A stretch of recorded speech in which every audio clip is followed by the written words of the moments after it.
Hello, Formula One fans, and welcome back to F1 in Focus. It's time for the Singapore Grand Prix, so that means it's race week, and it's so good to be back. And if you are unfamiliar with the show, we are the only Formula One podcast where a Lewis and a Max fan can very much get along in the world of Formula One and actually stay friendly during the season. I was a little bit doubtful about the last episode, but hey, we're still on speaking terms. I think it all went well. So we are live every Wednesday evening at 6 p.m. UK and available on all podcast services and YouTube around the world, of course. My name is John, and with me is the man who definitely has the best hair in the business. If you have a look at the YouTube version, it's none other than James Hazel. Hello there, how are you doing? I decided to let it down after the conversation from last week. I thought it was intended, yeah. Yeah, I'm quite right, mate. Weekend without Formula One. Yeah. And actually, well, not, I would say, not too much news going around. But then, of course, 2 days before we go to the track, or 3 days before we are on track, suddenly everything to discuss about. So there's much we actually have to discuss, James, and not even the predictions. Quite surprising, yeah. It's suddenly, because we've not really gained much of a silly season this year, and it seemed like it was just going to be quiet, and then boom, there it is. Suddenly stuff's come out, yeah. Oh, which is good because it gives us something to talk about. Exactly, yeah. I'll just have a think about if we can keep this under an hour or 45 minutes with everything we need to discuss. Shall we start? I should say we should have topics to discuss, right? Or statements. Yeah. Let me start with a not so controversial statement, or I can make it controversial and get that YouTube clicks in. What do you think we should do? Let's start with the controversial one, maybe. Right. Helmet Marko isn't wrong. He isn't wrong? Yeah, that was a controversial statement, ain't it? I'm not saying I agree, but definitely gives us a stalker.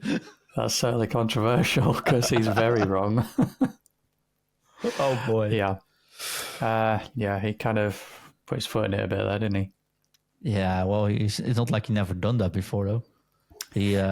Christian Horner described him as the PR marketing of PR's worst nightmare. It's hard. I can't actually repeat with a straight face what he said. It's probably not worth repeating. No, definitely. But basically, it was a diss at Sergio Perez again. Which is weird as well, just thinking about it, because it's Friday. He says, no, Checo should be... first thing he says is Checo is under pressure. Saturday he says, nah, Checo is staying. There's no doubt he's not staying at Red Bull.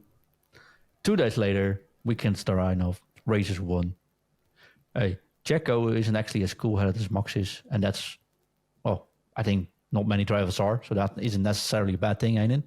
But he has to say it was because he's South American. Although Mexico isn't in South America, but that's not even the case. Yeah. Oh boy. So when he starts talking about Wikipedia and stuff like that in response to Toto, maybe you should get on Wikipedia and see where Mexico actually is for a start. It's just Wikipedia facts, so it doesn't really matter. Yeah, I don't know what he was saying, why he was saying it, and what he was trying to achieve, but it's just wrong on every level. He's apparently come out and apologized. I haven't seen the apology, but... he says, concerning my remarks about Sergio Perez, I would like to apologize for my offensive remark. I want to make it absolutely clear that I do not believe we can generalize about the people from any country, any race, and ethnicity. Sorry, that's my English. Why did he say it then? I was trying to make a point that Checo has fluctuated in his performance this year, but it was wrong to attribute this to his cultural heritage. Yeah, you were kind of wrong there. Yeah. Yeah, very wrong. But if he doesn't believe it, why did he say it? Like he's not just saying random things. He's saying stuff. Like most people say things that they believe in or that they think. So for him to say something like that, I mean, this happens a lot, not just in Formula One, but people say something controversial. It's either racist, sexist, or homophobic, or something like that, and then they come out and say, "Oh, I didn't mean it like that," or "I don't mean that." But it always feels very kind of disingenuous in a way, like to then make an apology and pretend like they don't mean that, because you don't say something like that about any kind of culture or anything like that if you don't believe it. Like, there's got to be something there to make you say it. So I don't really take a lot of stock in that apology, if I'm being honest. No, I think nobody does. It's just a PR message, right? Yeah. The thing is, I haven't seen many people speak up about this either. I haven't seen anyone. But you're gonna have to forgive my ignorance a little bit on this, because I haven't. Maybe I've missed some news about it, but that's another thing that's disappointing for me, is that not many people have kind of come out and spoken up about this or said anything against it, that I've seen at least.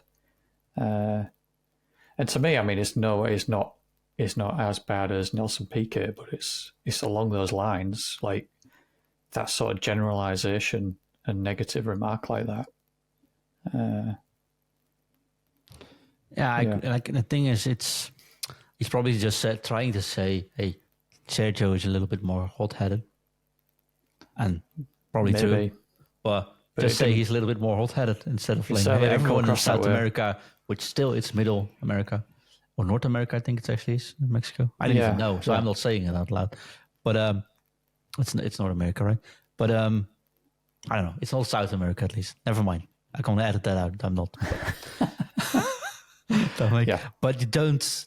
It's just silly. But what I do agree with you. No statement from Red Bull. He's still there this weekend. Just pretend like it didn't happen and like it never happened before. Yeah. I mean, I have respect for what he performed, right, and what he did, and much stance. Absolutely. You know, I mean, there's no doubt about the fact that he's great at spotting talent and helping develop talent. And I mean, I've not entirely agreed with some of the things he's been a part of, like the way that he like unceremoniously has booted people out of a Red Bull seat because he's cutthroat. Yeah, we can definitely say that. You know, they haven't lived up to the pressure in the first 5 races. That's a year out. That's like, to me, that's a bit too much. I mean, Red Bull are a top team, but you know, they seem to be quite content with Perez, for even though he's not doing brilliantly. But a lot of that potentially comes down to marketing, I think, more than anything. Yeah. It's just a shame for everything. But like I said, this weekend, he's not answering any questions about it. Why did Red Bull leave him to the track? I don't think that makes it okay. I just that's what's a bit disappointing about this. It doesn't really feel like anyone's saying or doing anything about it. Like it just feels like as one of the I don't know, like one of the well-established faces in the paddock, and it almost has that sort of air of untouchable about him potentially from this, and that in itself is a culture that shouldn't be allowed to exist in the sport or anywhere. Like people shouldn't be able to get away with things just because of their status, and that's kind of what it feels like. Or their age. I think that's something a little bit to do with. I see a lot of comments say he's an old man. Well, he's still in a public function in this side, right? Yep. So if he's an old man that can't think about his words, he shouldn't be doing. It's not an excuse. You can, you know, times change and you change with them, and you can't say, well, he's an old man from a different generation or whatever, and you know, they just said those things or thought those things back in the day, but well, we don't now, and it doesn't mean it's okay to carry on that way just because you're old or older or, you know, whatever. So exactly. It's all just, I don't know, I just don't like it. Nothing about it is handled properly. Nothing about it is handled properly. Yeah. And I think they should make a statement and putting him out for 1 weekend, for example, not letting him on the track this weekend instead of him not answering any questions about it. Yeah. I feel that's a little bit disappointing. And even though he's not technically he's technically a Red Bull man, there should always also be a statement from Red Bull. And I'm a Red Bull fan. There should be a statement. So. Yeah. Enough about that, though. Yeah, let's move on to something else now. Yes, definitely. Lance Stroll's gonna no. No, of course not. Oh, there's so much to talk about. Let me think about it. Did you know Magnussen actually has the lap record at Singapore? Does he? I think so, yeah. That slipped through the net for me. I did not know that. But anyways. Not for this circuit, though. This circuit doesn't have a lap record yet. Exactly. We got a new layout this weekend. And the bold statement of this week. Oh, well, we're just making bold statements anyway now. Yeah. This new layout for Singapore is actually better than the original one. Maybe. Depends what they do with it. Because for anyone who's not in the know listening to this, they've effectively removed 2 chicanes. I think it's the end of the second sector. I think the third sector starts roughly where the track picks back up to its original layout. So it's where the track kind of, there's like a right into a left chicane that then goes past the grandstand, and then it cuts back left into right chicane back underneath the grandstand, and that's kind of a standout feature of the track, is the way the cars drive under those. And that's gone. Now it's just a straight line, skipping those 2 chicanes. Construction in the city itself. Yeah. Now I'm wondering if they're going to put a DRS zone anywhere around there, which might make things a bit more interesting. I mean, you got a slow corner building up to that very long Still straight. narrow track, though. I mean, yeah, but DRS zone might work. It depends how they can balance it as well, and like how much of the straight becomes a DRS zone, and whether it becomes too strong or not effective enough. But I feel like this will have quite an impact on how they set up the cars as well, because it just removing those 2 chicanes and having such a long straight is quite a substantial change to the track. So yeah, it'll be interesting whether it's better or not than the original layout. And obviously this is only a temporary layout while they do this construction work, and then I'm assuming they'll revert back to it unless they decide that this layout's better. But we even got a sent-in question about it. Oh yeah. Oystein asks, what do you think about the changes? Well, we're just discussing that. He says lap times are expected to be 20 seconds quicker, I read. I can't see this being 20 seconds. I'm quite honest. 6 maybe, something, 7. Yeah, 20 is really big. 20 is a lot. I don't think it'll be 20. I mean, you're removing 2 chicanes. Well, I suppose. No, it can't be 20 seconds. No. Yeah, I think you're right. More like 6 to 8 seconds, maybe. Last year, tri-quali 136.2. My bet would be. Oh, I actually can't. Okay, let's say a 27.2, 27.5. 8, 9 seconds. Yeah, I was going to say like a 28. So yeah, maybe even down to a 26, even potentially. Oh, I mean, that's a bold move, Captain. Yeah, but I'm just thinking because they're just going to be going flat out through. That part of the track where they would normally slow down, take a slow chicane, accelerate, then slow down again, take another slow chicane, then accelerate up to the actual the chicane that kind of finishes where the new circuit marries back up with the old circuit. So, but here's my point. Yep. Turn 1, slow. 2, 3, 4, slow. 5, slow. Oh yeah. 7, slow. 8, almost full stop. 9, very slow. 10, somewhat slow. 11, 12, well, it's medium slow. 13, really slow. 14, really slow. Yep. 15 is now a bit faster. It's not really a corner. It's they take that flat out, don't they? So, and the rest is gone now. Then you're going to very slow.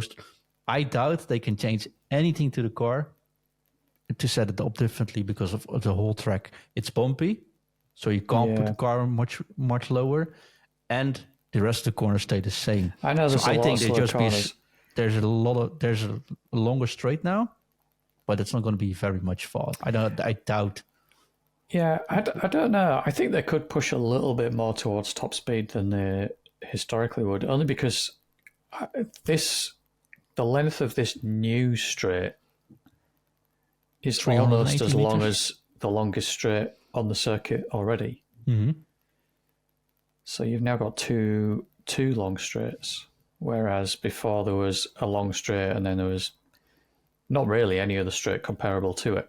True, Because but even it's the still very start finish bumpy. slate, so only about half the length. So True. I will see Friday.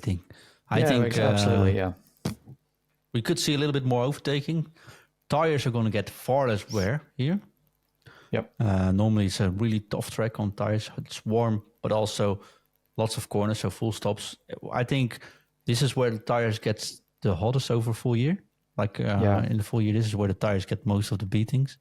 Yeah. You said prior to this, well, it's actually the slowest, or not the slowest. It's the softest tires they're bringing. So that's normally good. Normally that would be in this track, like at least probably a two stopper, I think. Yeah, I think a two-stop probably, yeah. This might help a little bit with some people trying a one-stop. I might push for it, yeah. So I'm not sure. It is what it is, though. The other one, actually, is brakes, because this is a track that's been quite historically very well. It's probably one of the hardest circuits on the calendar for brakes. Yes. And removing that chicane, those two chicanes, is probably not actually great for them, because that very long straight, that's now that chicane where they marry back up into the original layout from the new layout, they're going to be going into that very high speed, and that's going to become a very heavy braking zone now, because they'll probably be close to top speed going into that chicane. True. Although they got way more time to cool the tires and the brakes on that area now. Well, yeah, I mean that helps with the cooling, but then it does create a very heavy braking zone as well. So yeah, true. We'll see. I'm very excited about it, but I'm looking forward to it. Yeah. The only thing was I so like when you go into the second chicane that part, you go underneath the stands there. Yeah. I love the fact that when we're driving that on the sim, I love that point. But also, it looks so cool seeing the cars going underneath the stand, seeing the crowd cheers, looking the other way, and then see the cars driving on it. That's gone now, which is a little bit of a shame. But hopefully it's back next year, though. Yeah, do you normally like Singapore?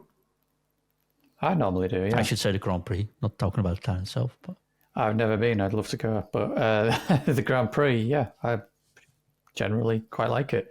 There's normally, there's usually some sort of safety car or yellow flag or something that can even, the races there. Here always. Yeah, the races there generally aren't too boring anyway, I don't think. And if it potentially is going to be, there's plenty of opportunities for something to spice it up again. So we've had the rain there. Yeah. Lights are very distracting. Yeah. At times they have the big Ferris wheel with all the lights when you come on the straight, I think. So now when you actually go towards the chicane, you have the Ferris wheel, which you're looking straight into. It's all shiny and bright. It must be distracting. And there's been lots of accidents there. We saw a great overtake from Verstappen at Maldonado back in the day, before in the chicane. Yeah. We also saw him get sandwiched by the Ferraris. We saw him get sandwiched by both Ferraris, yeah. We saw Crashgate there as well. There's always plenty of action. Hamilton's phenomenal qualifying lap when was that? 2019, was it? Yeah, it's that circuit ever since it's been on the calendar. Apart from maybe the first season or two when there was that really horrible, like weird chicane thing where they had to slow them down for that. Oh, I forgot about that actually. Like that was horrible when the circuit was first on the calendar. Yeah. But generally, even then, I mean, it's still produced some pretty good racing in action. So isn't this also the first Grand Prix where actually Max Verstappen and the Toro Rosso were? Now I remember. I didn't actually look this up, so I have to lie about the date. But at 13 or something, I think 15 maybe 15 is my guess. But please correct me if you listen to the show and I say you're wrong. Where qualified badly and Sainz was behind him, and they told Max to let Sainz pass, and Max said, no, not going to happen. I'm not going to let him pass. And he actually finished before Sainz and did not adhere to the team orders there. Where I was like, okay, this guy could be either fun in Formula One. It's going to be a hellish ride. I don't remember that, to be honest. I remember that radio. No, and just saying no all the time when they asked him to let Sainz pass.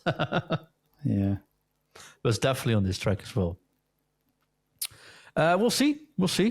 Talk about Singapore. Any bold predictions before we dive into the next topic, which is going to be more technical? Bold predictions. I think the boldest I can go is that there'll be a Mercedes on the podium because they seem to do well on some of these like short bursts of speed, bumpy tracks. Sometimes I'm thinking like they do at Interlagos of recent years. So maybe Mercedes will have a good race here. Doesn't matter. It's just for Wikipedia, anyways, right? Yeah, exactly. Yeah. Did you hear that story about the fake news with Max Verstappen this week? The what news? The fake news with Max Verstappen that became a trending topic. No, what was the fake news? So someone on Reddit made a meme where he saw 6 pictures of Max being interviewed, and he put a text underneath it, right? Yeah. And then he said, Max says, well, Lewis already has 6 titles. And where the interviewer says, no, 6. I'm pretty sure, sorry, I'm going to interrupt you there, but did you say 6 titles? Yes, 6 titles. No, but Max, let me interrupt you. It's 7. It's 7 titles. So where Max says in the text, well, I'm actually not sure. I tried checking it on Wikipedia, but it's facts. It's not facts anyways. And that interview got picked up, but it was a fake interview. It was a meme. That interview got picked up by a lot of Formula One websites. Max responds to Lewis Hamilton not winning 7 titles. That's how journalism has become. One meme. That is the state of modern journalism right there. Because I was reading that article, I was like, what is this? This is a fake article. So I went back to Reddit, and the guy that posted, I should have mentioned his name. I forgot, honestly. He actually says, well, guess I'm famous now. Yeah. So that was a good one. He got a lot of karma this week. But I think you might be right about Mercedes. I can definitely see McLaren doing well as well. Yeah. Yeah, maybe.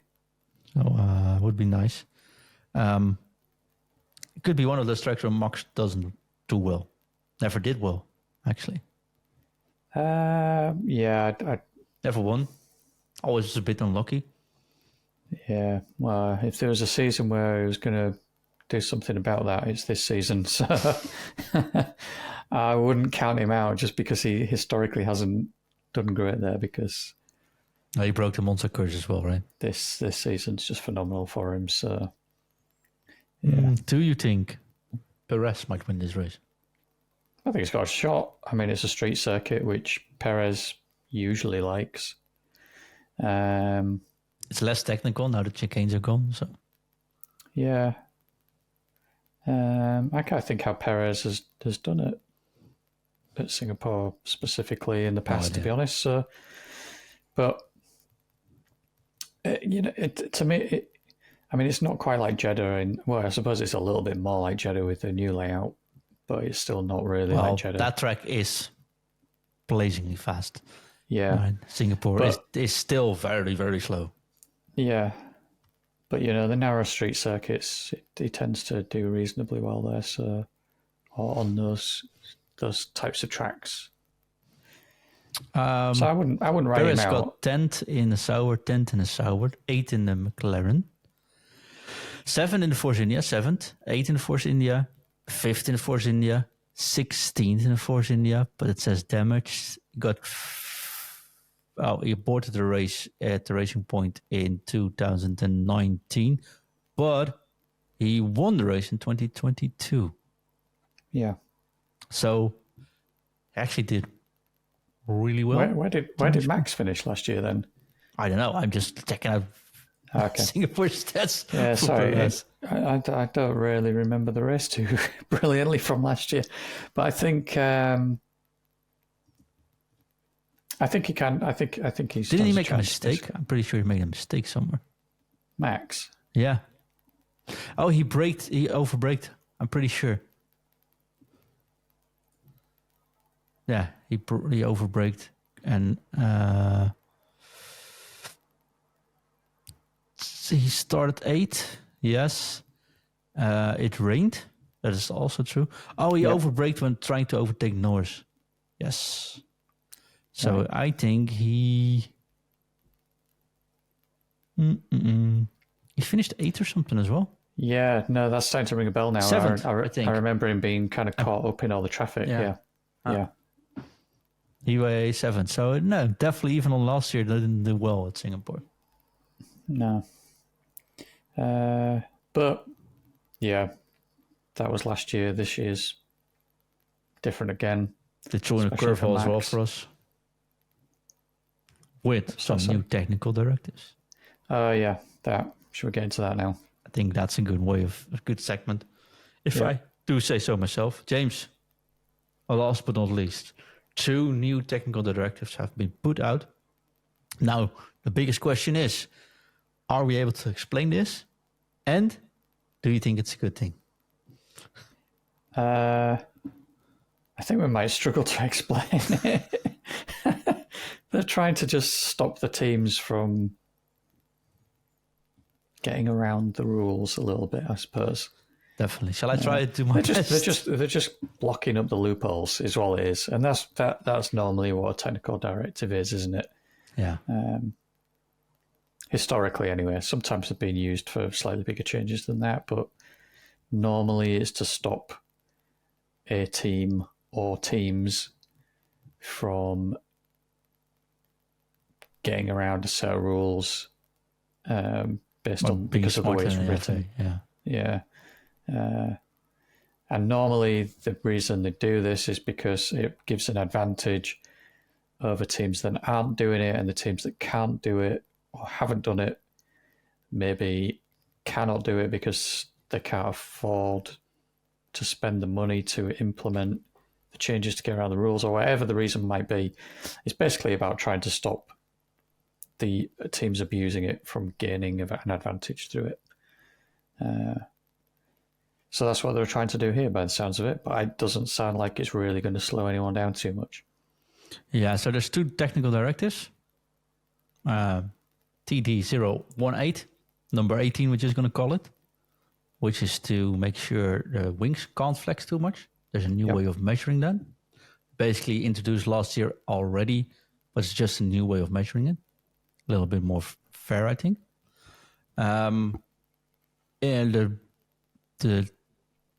general idea is, if you did abuse that, sort of, if I can say abuse, if you exploited that loophole, you might be in difficulty because you have to redesign your own car, or you just bump your car up, which makes you feel much more than anyone else. There's actually no team currently saying they are affected by it. The only team which I thought about when I heard this news, though, was Alpine. Because if you look at all the camera points this year, everything has been flexing all over.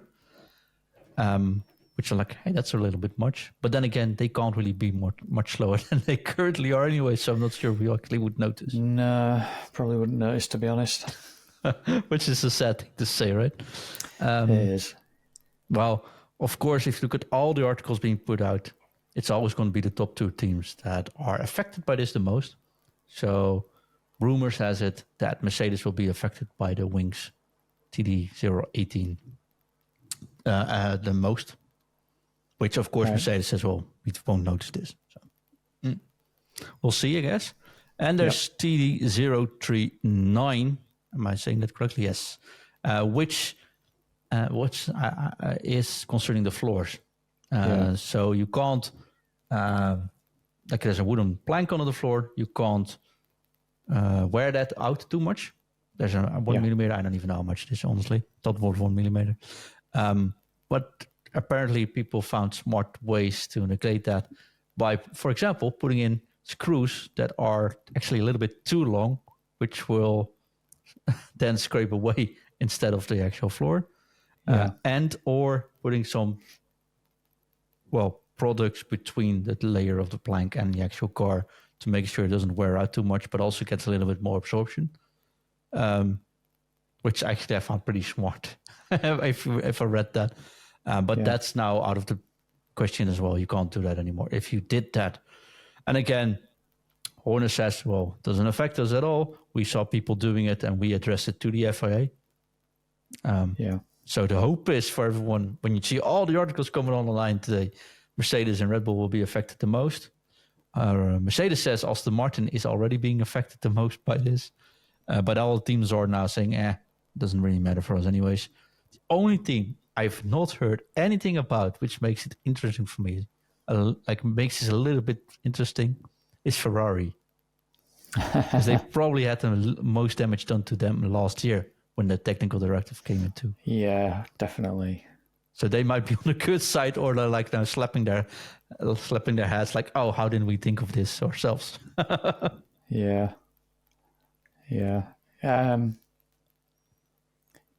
I hate to hazard really a guess on how it's going to affect anyone, because we don't know what goes on with the floors of the cars and the wings of the cars necessarily.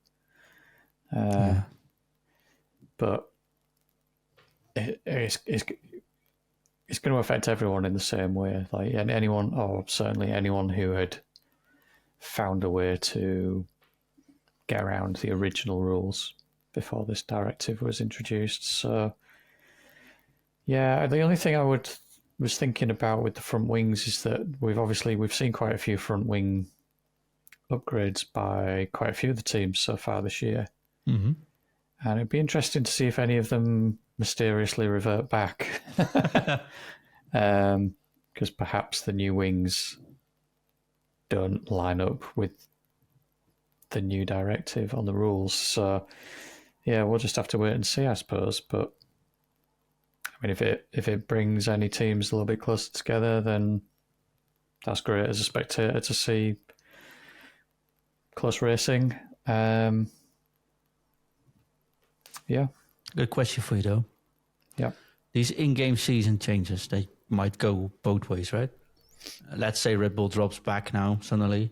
You're like, hey, they might have driven an illegal car for the past 6 months, which isn't, of course, deemed illegal. So, no. But still, it will feel a little bit like cheating, and it's really hard to explain to everyone. Yeah. The other way around, like we saw last year, Red Bull didn't get affected, everyone else dropped off, which also sucks for the season because it's already a season like this. Yeah, and it can ruin a good season like it did last year, where exactly, you know, there was actually some back and forth between a couple of the teams there, and the top 6 cars were always fairly close together, and still are, except number 1 now, right? Well, ish. I mean, Perez still tends to just fight his way through everyone else and get, pulls away when he can. So Ferraris were close to McLaren's close to Mercedes, Mercedes close to Austin. These guys are pretty much switching guns. That's I don't know necessarily about that. That's sort of track dependent as well, I guess. Like McLaren were leagues ahead of everyone else, but behind Red Bull. True. At Silverstone. And then where were they in Monza? They were nowhere. Well, they don't have top speed, right? Yeah. Yeah, but then in Monza, like Ferrari were in that position, and we know they threw a load of new parts on the car so they could just push it to the max. Like we know, and they had on low downforce set to maximum. Yeah, but even with that, like that isn't. If that was the fastest way to go around the track, everyone would do that. So that's not guaranteed. Like the tactic. That's true. To hold your position tactic. Yeah. So you can't be passed on the straights. So it's not necessarily a faster way around the circuit. And they were still, they weren't as fast as the Red Bulls, but they were miles ahead of the Mercedes. Russell was like in no man's land in fifth place, wasn't he? So, True. it's not quite. It doesn't feel like it's quite as close as it was last year. Before the directive, at least, because the directive just... True, although drivers are also, I think, a little bit less consistent. They're fighting more each other's teammates this year than they were last year as well. Yeah, maybe there's a bit of that. That might a little help.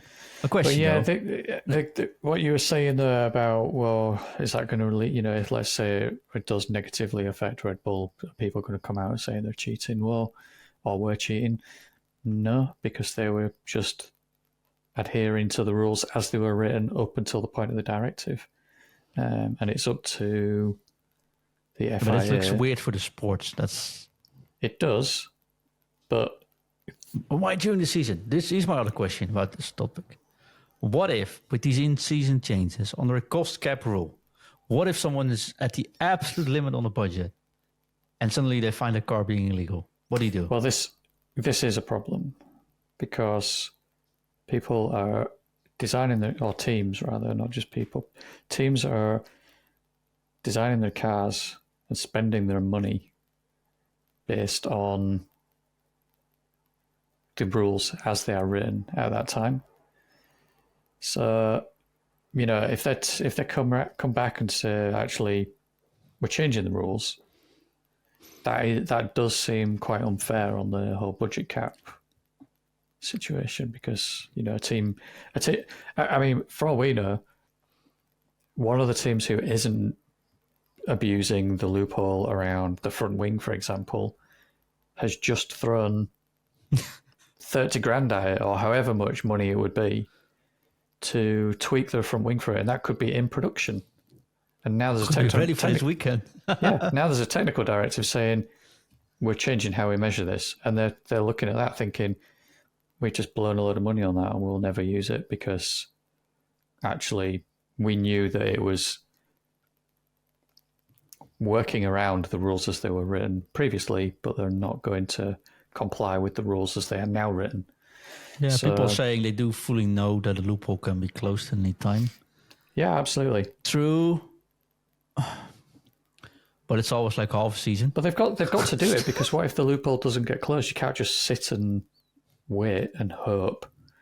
If other teams are spending the money or other teams are doing it, which they will do and are, then everyone else has to, or they're not really racing anymore because they're just accepting that they're just going to be at a disadvantage. So the FIA statement says there's been a draft technical directive on the subject of bodywork flexibility issued in response to observations across several cars.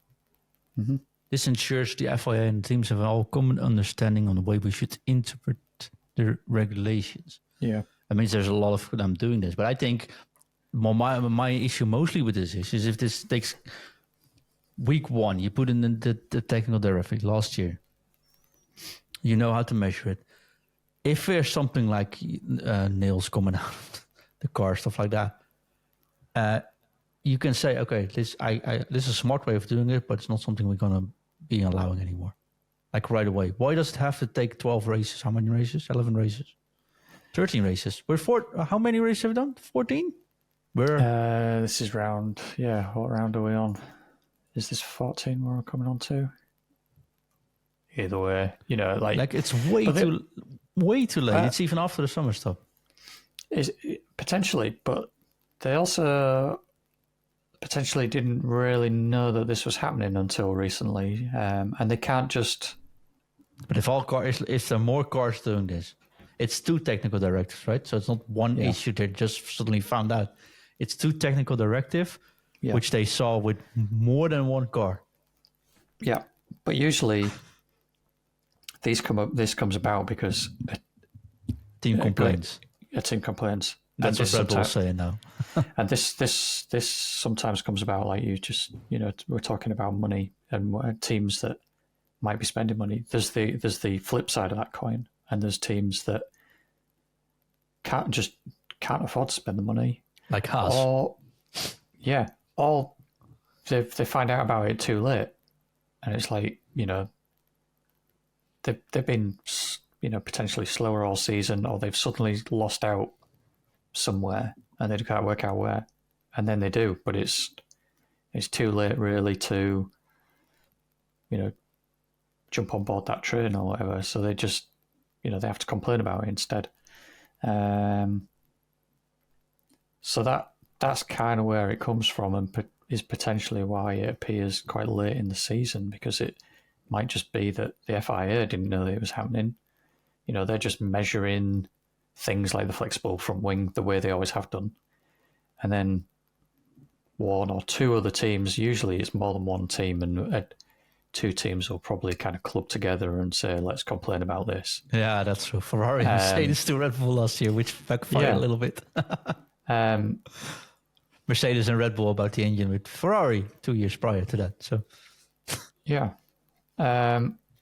So yeah, it is also a cool part of this, ain't it? The fact that they're smart enough to outsmart the rules. Well, this is where the technical knowledge side and the engineering of Formula One shines, when you look at, and not just the engineering, but the minds. Looking at the rule book and just saying like, well, it doesn't say we can't do this, or there's a way we could actually negate that, and whatever, and they just find these loopholes and find ways to out-engineer the rules effectively. I got two sort of breaking news thingy about this. There's two teams, they say they are going to be affected. Williams. Williams say we have to focus on the floor now. Right. And Haas. Our rear wing needs to be slightly improved. Because apparently at Monza they had a new measuring platform, and there it showed that these two might have an issue. Yeah. So we won't notice it too much, I'm afraid. In there. No, I mean, it sucks for Williams. Well, it sucks for Haas. They don't have any money. They haven't been able to upgrade anything for the last couple of races. True. It's done. But they have an overheating problem. Where does the money go at Haas? They don't have the budget. They don't have the budget. So they don't even meet the budget cap that they could potentially... No. Right. Last year, or this year, Gunther Steiner did an interview. I saw it on the Dutch Ziggo thing, where they do a weekly interview with Gunther Steiner, because apparently he's very befriended with one of the journalists, where he does do a call. And he says we are like more than 1% off the budget cap. We were very much in the clear. 1% sounds a little, but that's a lot of money, right? Yeah. And if they could spend it, they'd probably spend it. But he was very clear. That was before the technical directive got announced, that they have a problem with the tires getting too hot, the balance being off, so they can do one lap, but after 5 or 8 laps, the tires are gone from the car. Yeah. So they just drop down, and he says, we haven't figured out where the exact problem is, so we can't fix it. We don't bring any fixes to Singapore. And with the heat there and the fact that tires are getting pushed a lot, we expect to be dead last, honestly. We don't see any progress there. And if it now also hurts their front wing, or rear wing in this situation. So I feel sorry for Haas a little bit. Although we've spoken about, is it good management or not? Because I do think Gunther Steiner is also responsible for the choices they make on that department. Well, yeah, that's what I was getting at. Was that last week or the week before when I had a little rant about him? Yeah, because the drivers can only do what they can do with the equipment they're given, and they're not being given very good equipment. So it looks fast. Yeah, it's a nice looking car, but I try to be positive here a little. Yeah, I mean, it's obviously got some sort of pace potentially when you look Ferrari at engine.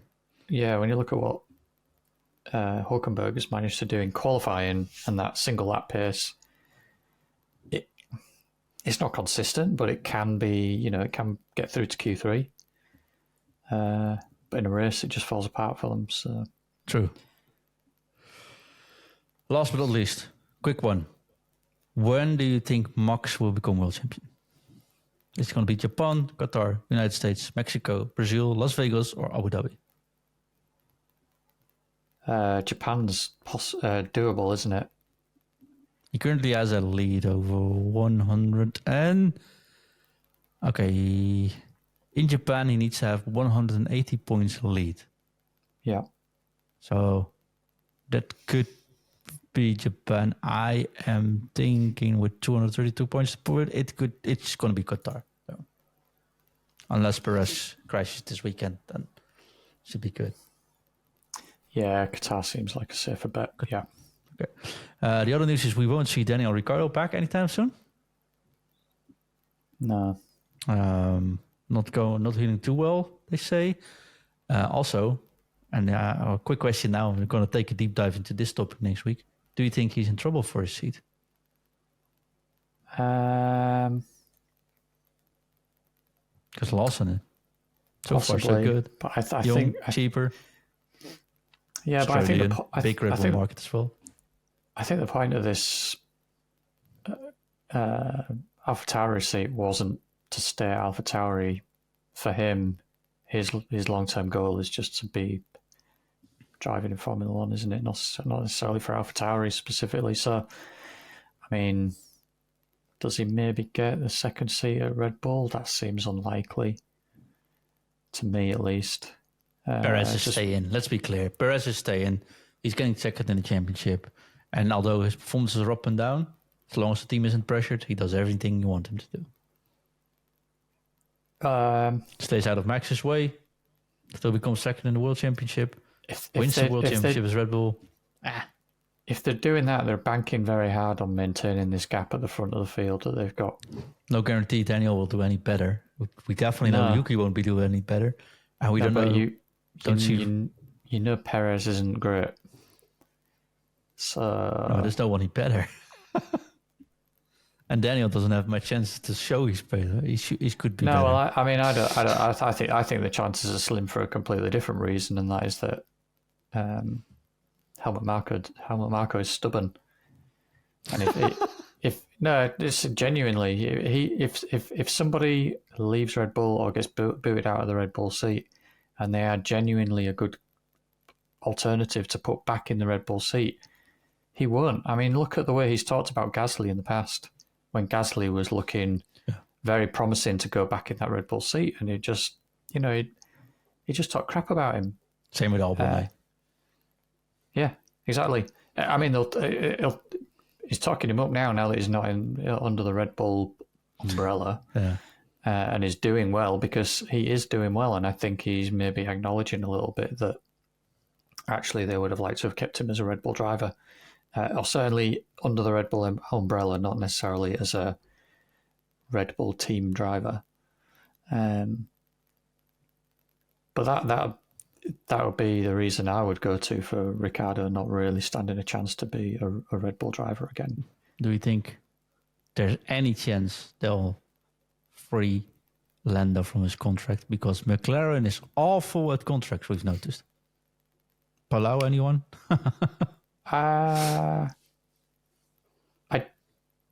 don't think they'd release Lando. They've got no alternative for it. Well, they do, but then who does McLaren bring in? Schumacher. No. It would take a lot of money for that downgrade, because Norris is quite... I'm sorry, yeah, that's a bit blunt, but Norris is quite clearly... That's the quote of this week. But Norris is quite clearly, if he's not at like the top tier level of, say, Max, he needs Lewis, to win a race soon, though, because... Yeah, but he's up there. I rank him as highly as like Sainz and Russell, certainly. Possibly I rate him higher than that. I rate him on level of Leclerc, honestly. Really?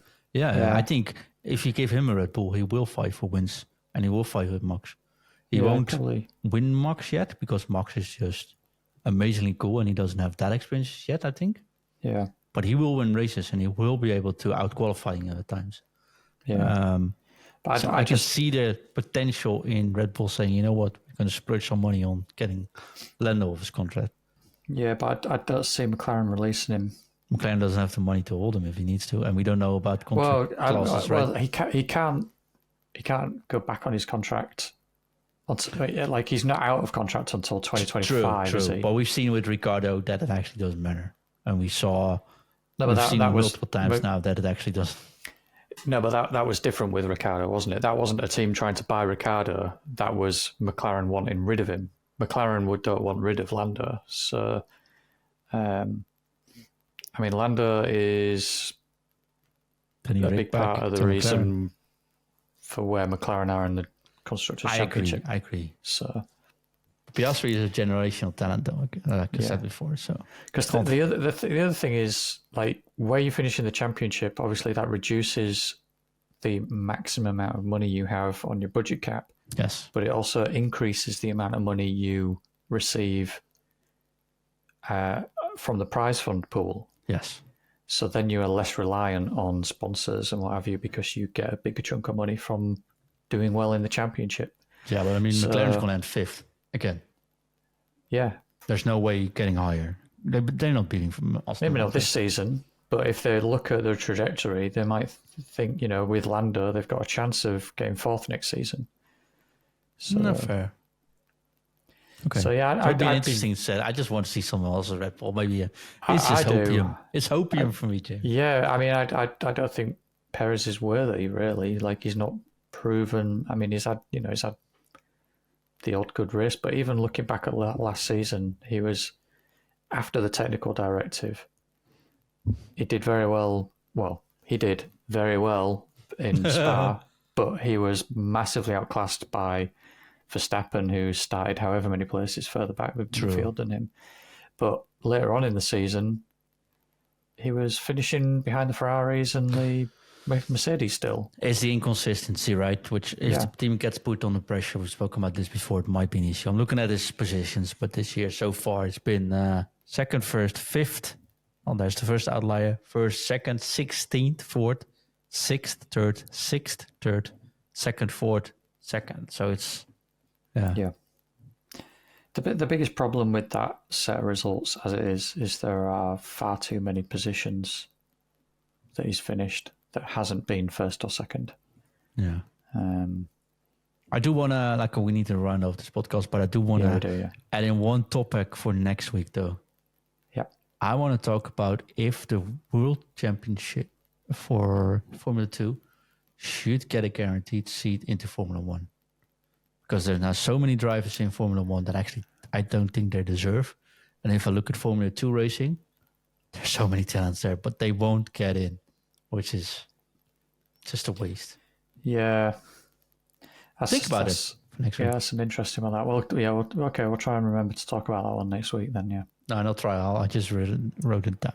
Okay, we'll talk about that next week then. So, this week, the one bold prediction for the Grand Prix. The weirdest thing you think about, what's going to happen this weekend? Weirdest thing I think about? Formula 1 related, yeah. Just putting it into context. Yeah. Oh, yeah. Daniel Ricciardo shows up with a bionic hand and he races. Oh, well, no. Maybe an Alpine actually manages to finish in the top 10.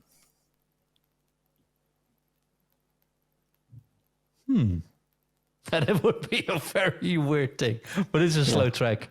But no, it's a slow track, and there's it could rain there. Cars further down the field have more chance to gamble on anomalies. I guess. True. So I suppose it's not super bold, but that's what I'm going with. That's a good one. I'm not going to talk about Max, but I'm going to say Charles and Sainz will crash together this week. Oh, it will happen now. I hope not. I really hope not. For the sake of the Ferrari fans, don't hope so. But on the other side, man, would it make for good content next week? It would. Yeah, true. But I would hate to see it. I never used to be a Ferrari fan, and even I feel hurt a little bit inside. Yeah, I just don't like to see them making these mistakes that they've been making the last few years and just not performing as well as you'd hope. But... Okay, screen grab this one. Put that code on a piece of paper. We'll be back with you next week. See you next week, my friend. Have a good race. Next week. Bye-bye. Bye.